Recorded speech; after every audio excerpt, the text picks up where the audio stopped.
Assalamualaikum warahmatullahi wabarakatuh. Bagaimana kabar kalian anak-anakku semuanya? Semoga kalian dalam keadaan sehat walafiat.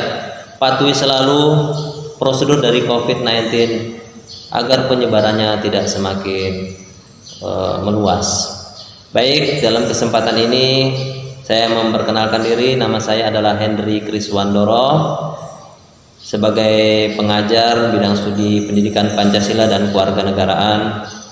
Dalam kesempatan ini kita akan belajar pendidikan Pancasila dan Kewarganegaraan, yaitu khususnya di kelas 9 ya. Di kelas 9 dengan materi yang ada di bab 1, yaitu perwujudan Pancasila sebagai dasar negara dan pandangan hidup bangsa dalam masyarakat.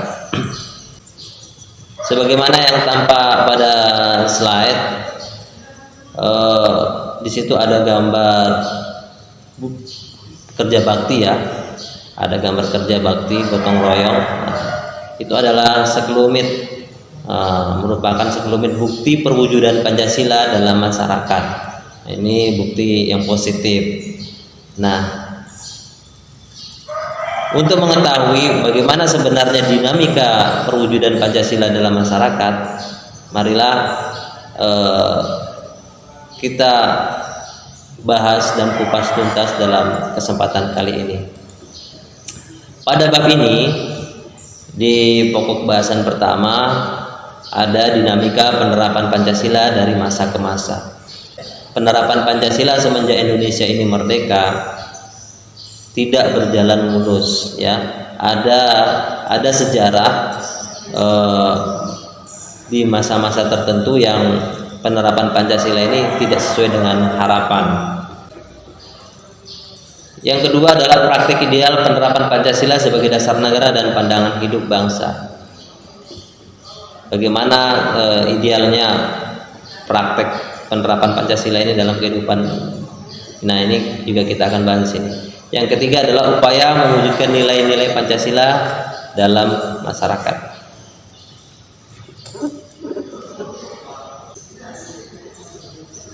Dinamika penerapan Pancasila dari masa ke masa dibagi menjadi beberapa masa. Yang pertama adalah masa awal kemerdekaan, yaitu dari tahun 1945 sampai 1959. Yang kedua adalah masa Orde Lama dari 1959 sampai 1966. Yang ketiga adalah masa Orde Baru dari tahun 1966 sampai tahun 1998. Yang keempat adalah masa reformasi dari tahun 1998 sampai dengan sekarang. Sekarang kita akan membahas dinamika penerapan Pancasila masa awal kemerdekaan. Pada masa awal kemerdekaan. Pada masa awal kemerdekaan, penerapan Pancasila sebagai dasar negara dan pandangan hidup bangsa menghadapi berbagai macam ancaman. Jadi tidak berjalan mulus ya, tidak langsung berjalan mulus penerapan Pancasila. Hal itu ditandai dengan adanya beberapa pemberontakan di Indonesia. Hal ini terjadi karena kelompok-kelompok tertentu tidak puas terhadap pemerintahan yang ada pada saat itu. Di antaranya adalah pemberontakan Darul Islam atau Tentara Islam Indonesia. Yang kedua adalah Angkatan Perang Ratu Adil atau APRA ya. Yang ketiga adalah pemberontakan Partai Komunis PKI di Madiun.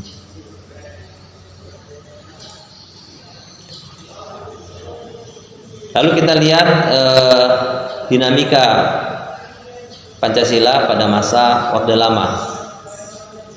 Pada masa Orde Lama, ideologi Pancasila kita ini seolah-olah berdiri di antara liberalisme dan komunis.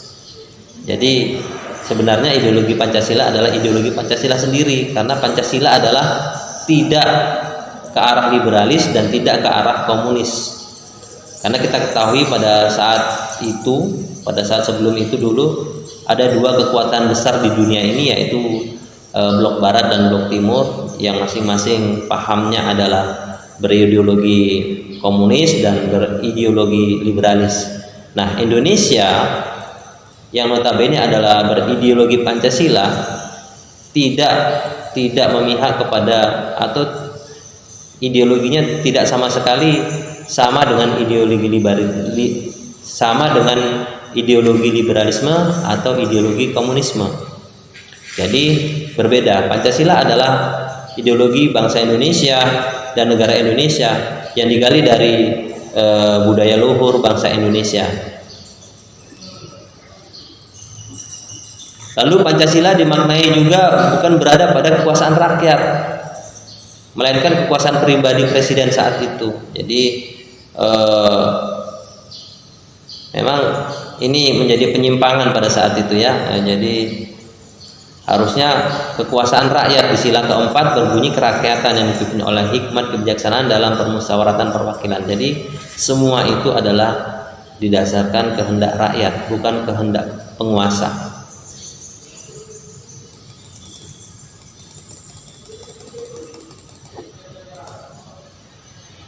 Lalu kita beranjak ke masa Orde Baru. Pada masa ini, pemerintah pada saat itu berupaya mengembalikan nilai-nilai Pancasila pada kemurniannya karena dianggap pada masa Orde Lama jauh melenceng. Kenapa masa Orde Lama melenceng? Karena di situ juga ada paham lain ya seperti nasakom ya, nasionalis, agamis, komunis, dualisme gitu. Nah, pada masa Orde Baru ini dari tahun 1966 sampai dengan tahun 1998 berusaha untuk mengembalikan nilai-nilai Pancasila pada kemurniannya. Yang kedua, dalam praktiknya terjadi beberapa penyimpangan. Tetap ada juga beberapa penyimpangan ternyata. Walaupun tidak nampak seperti di Orde Lama pemberontakan, ada juga penyimpangannya apa? Nanti kita lihat. Penyimpangannya itu banyak terjadi tindakan-tindakan ya, tindakan korupsi, kolusi dan nepotisme. Korupsi, kolusi dan nepotisme yang merugikan negara. Nah, akhirnya negara pada saat itu kolaps. Puncaknya tahun 1998 terjadi tragedi ya, ada tragedi Semanggi dan lain-lain yang mengakibatkan bergugurnya juga sejumlah mahasiswa sebagai pahlawan reformasi pada saat itu. Pada pelaksanaannya nilai-nilai Pancasila dimanfaatkan untuk kepentingan golongan, melanggengkan kekuasaan pada saat ini. Jadi pada saat ini, pada masa ini, pelaksanaan nilai-nilai Pancasila dimanfaatkan untuk kepentingan golongan dan melanggengkan kekuasaan. Pada masa Orde Baru ini. Nah, ini tidak sesuai, tentunya bertentangan dengan pelaksanaan Pancasila ya. Kita tidak boleh mengutamakan kepentingan golongan kita. Yang benar adalah kita mengutamakan kepentingan bersama, kepentingan umum bangsa Indonesia. Indonesia tentunya tidak boleh untuk melanggengkan kekuasaan ini untuk kepentingan golongan. Ini jalan yang tidak baik. Harusnya melalui prosedur yang benar, yaitu melalui pemilu, rakyat memilih langsung, rakyat memilih sendiri ya siapa penguasanya, sehingga sama-sama apapun hasilnya sama-sama semua pihak merasa puas akan hasil itu. Periode ini kebebasan berpolitik dan kebebasan pers dibatasi. Nah, orang tidak bebas berpolitik. Ya, ditandai dengan apa? Hilangnya beberapa tokoh-tokoh ya pada saat ini, dan sampai sekarang kita tidak tahu kenapa itu bisa hilang. Ini. Lalu kebebasan pers. Pers itu dulu harus mengantongi namanya surat izin usaha penerbitan pers. Jadi pers sangat terbatas sekali. Tidak boleh pers itu berbicara memojokkan pemerintah atau yang sejenisnya. Kalau ada pers yang begitu, maka pers itu akan tutup. Nah, ini bertentangan juga dengan Pancasila ya, kebebasan mengutarakan pendapat. Lalu kita akan bahas masa reformasi. Masa reformasi yaitu terjadi setelah masa Orde Baru dari tahun 1998 sampai dengan saat ini. Pada saat ini, pada masa reformasi ini, pemerintahan di era reformasi berupaya menjaga dan menerapkan nilai-nilai Pancasila. Jadi menjaga nih, jangan sampai. Tentunya terlihat dari apa? Terlihat di amandemennya, dirubahnya beberapa peraturan, dirubahnya Undang-Undang Dasar Negara Republik Indonesia tahun 1945. Di amandemennya, ya, di amandemen sampai ada 4 tahap amandemen untuk menjaga nilai-nilai Pancasila tetap berjalan sesuai dengan alurnya. Namun pada masa ini juga masih ada munculnya gerakan yang merongrong kemurnian nilai-nilai Pancasila. Seperti apa? Seperti gerakan-gerakan separatisme, ya, separatisme yang ada di Papua, ada OPM, ya, dan lain-lain. Lalu ada lagi gerakan radikalisme dan gerakan radikalisme dan terorisme. Salah satu contohnya adalah kelompok-kelompok yang menginginkan Indonesia ini menjadi negara-negara khilafah, ya, atau negara Islam. Nah, itu sudah disepakati dulu, sudah menjadi kesepakatan bangsa Indonesia. Itu sudah final bahwa Indonesia ini adalah negara bukan negara agamis. Kehidupan beragama bagaimana? Kehidupan beragama sudah dijamin di situ.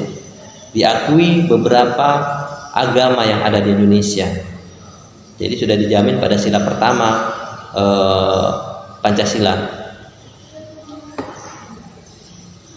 Lalu pada masa reformasi ini sudah adanya keseriusan pemerintah untuk mempertahankan nilai-nilai Pancasila sebagai dasar negara sekaligus sebagai pandangan hidup bangsa.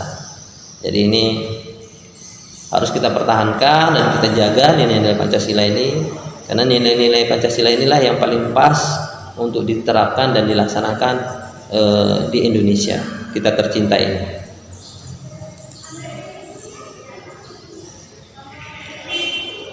Sekarang kita akan membahas, selanjutnya kita akan membahas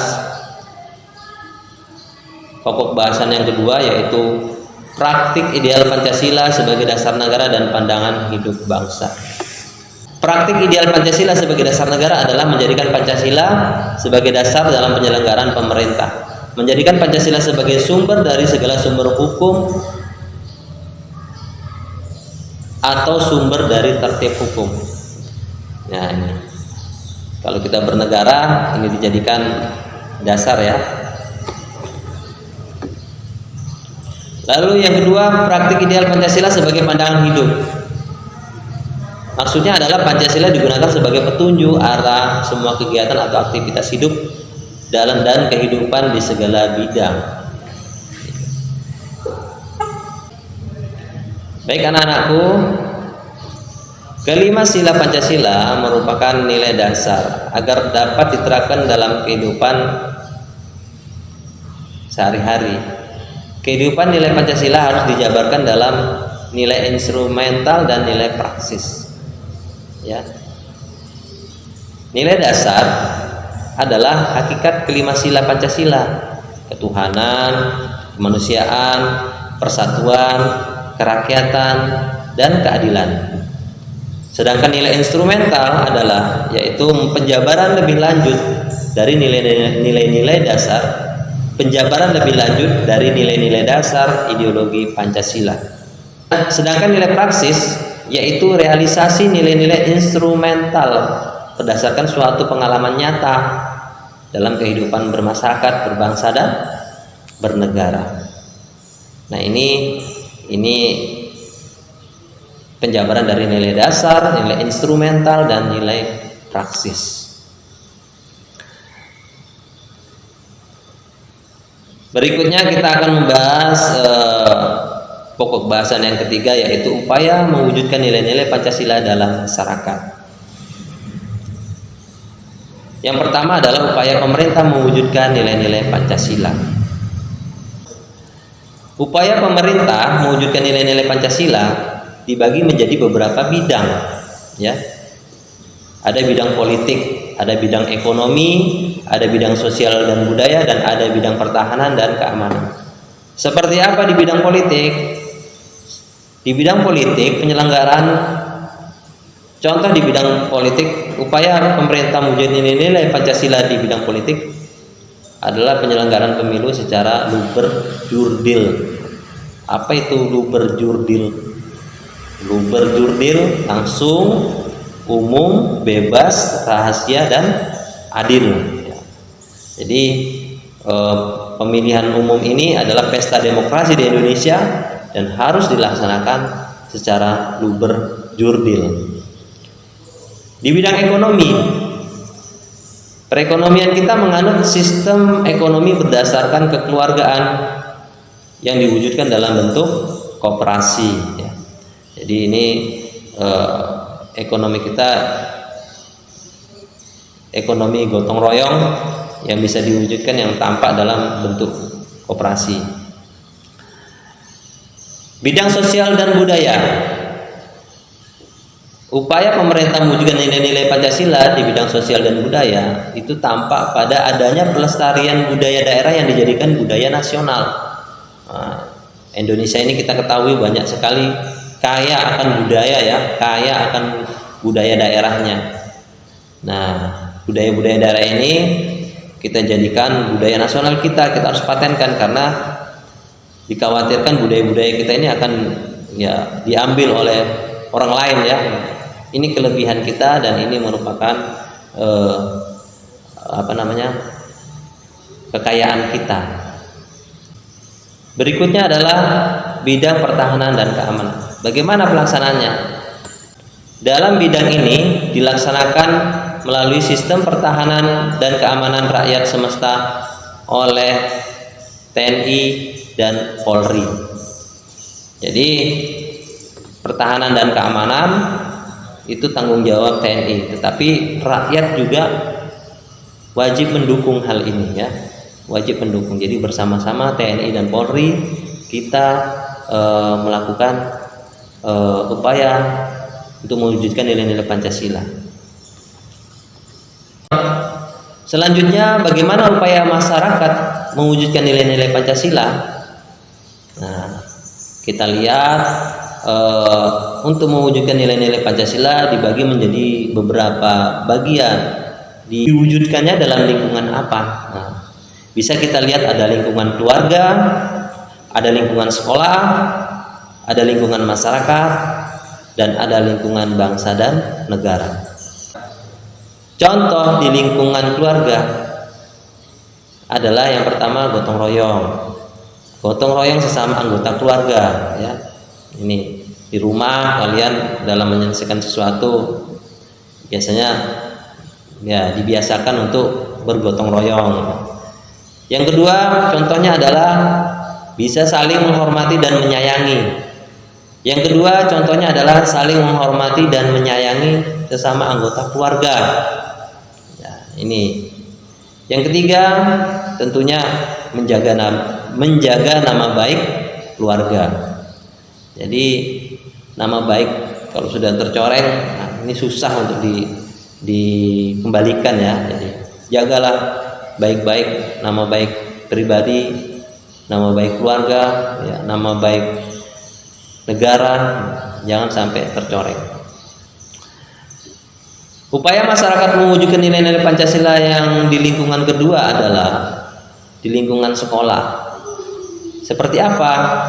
Nah, seperti contoh menghargai karya teman. Menghargai karya teman, apabila menghasilkan suatu karya, ya kita harus hargai, bukan malah diolok-olok. Apa ini, gitu, ya. Bukan malah diolok-olok atau dijelek-jelekkan. Nah.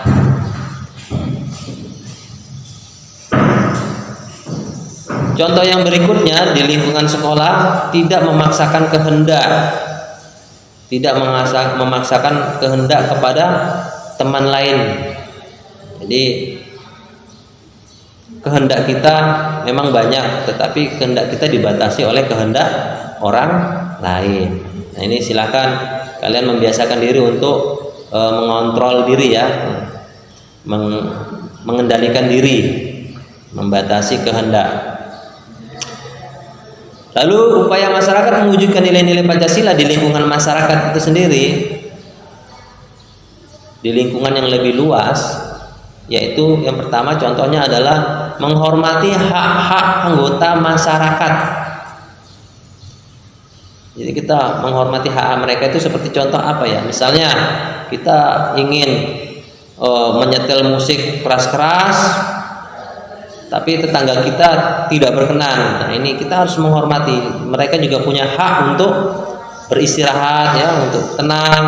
Jadi hak kita dibatasi oleh hak orang lain. Yang kedua, contoh yang kedua, menghormati keputusan yang diambil. Bisa dibayangkan kalau kita di masyarakat tidak menghormati keputusan yang diambil, apa yang terjadi? Ya, akan terjadi kekacauan ya, akan terjadi kekacauan, akan terjadi kerusakan di sana sini. Contoh yang berikutnya di lingkungan masyarakat, menjaga ketenangan, ketertiban dan keamanan lingkungan setempat. Nah, kita sama-sama ini menjaga semua ini ya, agar lingkungan kita tentram, nyaman ya, damai. Nah, ini contoh mewujudkan nilai-nilai Pancasila. Lalu upaya masyarakat mewujudkan nilai-nilai Pancasila di lingkungan bangsa dan negara seperti apa? Contohnya yang pertama adalah yang pertama adalah mengedepankan toleransi antar umat beragama. Sebagaimana kita tahu di Indonesia ini terdiri dari berbagai macam agama ya. Nah, agama-agama itu dijamin keberadaannya oleh Undang-Undang Dasar Negara Republik Indonesia dan dijamin keberadaannya oleh Pancasila. Jadi kita harus menghormati agama orang lain ya. Jangan sampai kita menjelek-jelekkan agama orang lain. Nah, karena ini akan mengakibatkan disintegrasi. Nah, ini rawan.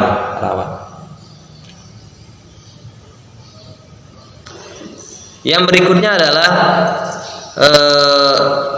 keterbukaan terhadap pendirian dan pendapat pihak lain. Jadi kita terbuka, kita membuka diri pendapat orang lain ya. Kita jangan menutup diri. Nah, kita harus belajar untuk terbuka menerima pendapat dari orang lain. Jangan pendapat kita saja yang ingin didengarkan. Nah, kalau pendapat kita saja yang ingin didengarkan, nah ini nanti akan terjadi hal-hal yang tidak diinginkan ya. Kita akan dibenci orang, kita tidak disukai orang ya. Kita terkesan maunya sendiri begitu. Contoh yang ketiga di lingkungan bangsa dan negara, mengemukakan pendapat secara bebas dan bertanggung jawab. Jadi di Indonesia kebebasan mengemukakan pendapat ini dijamin oleh Undang-Undang Dasar Undang-Undang Dasar Negara Republik Indonesia tahun 1945. Silakan berpendapat sebebas-bebasnya, silakan mengutarakan pendapat di depan umum sebebas-bebasnya. Namun harus sesuai hukum, sesuai prosedur yang berlaku, dan pendapat tersebut harus bisa dipertanggungjawabkan.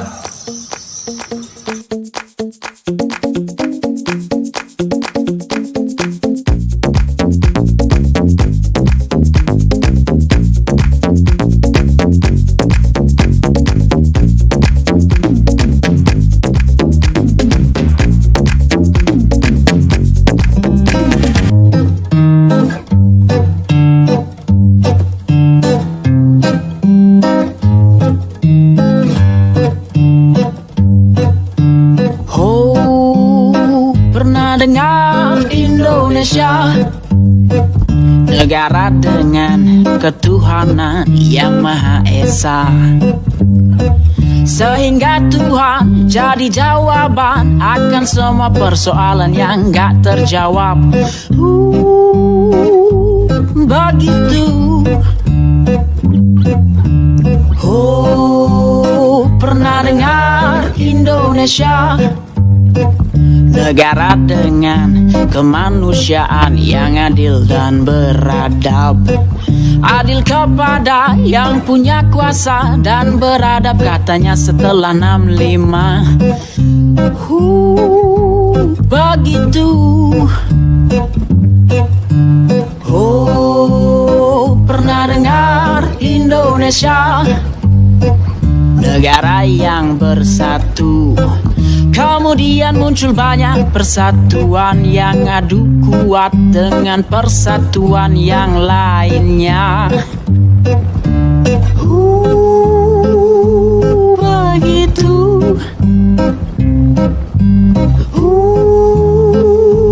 Begitu. Pernah dengar Indonesia, kerakyatan yang dipimpin oleh hikmat bijaksanaan dalam permusyawaratan dan perwakilan. Saking panjangnya jadi gak ngerti, apalagi banyak rakyat yang gak paham membaca. Begitu. Pernah dengar Indonesia, keadilan bagi seluruh rakyat Indonesia. Sayangnya semua adil sudah terbeli oleh yang mampu membeli. Begitu.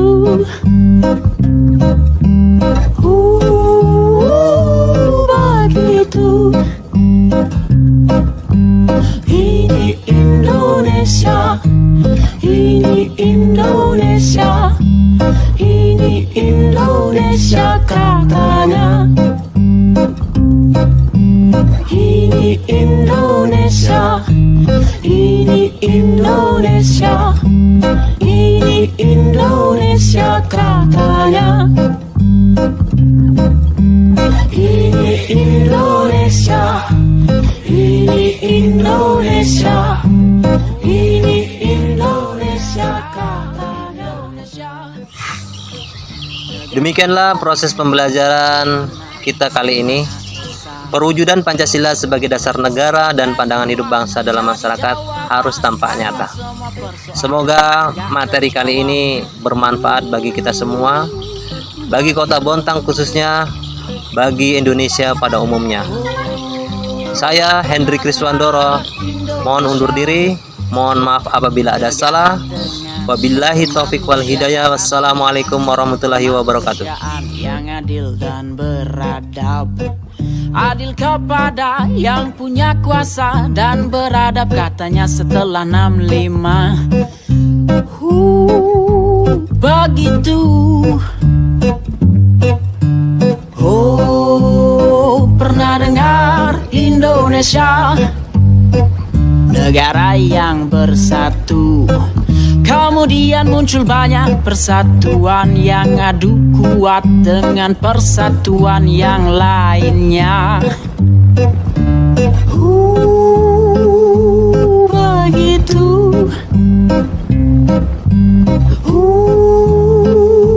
Begitu.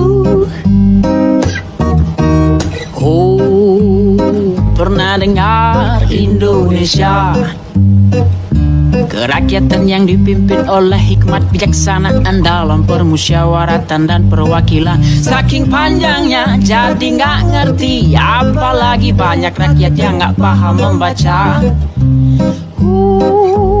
Begitu.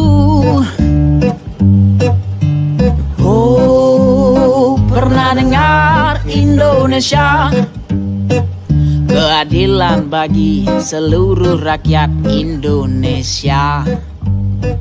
Sayangnya semua adil sudah terbeli oleh yang mampu membeli.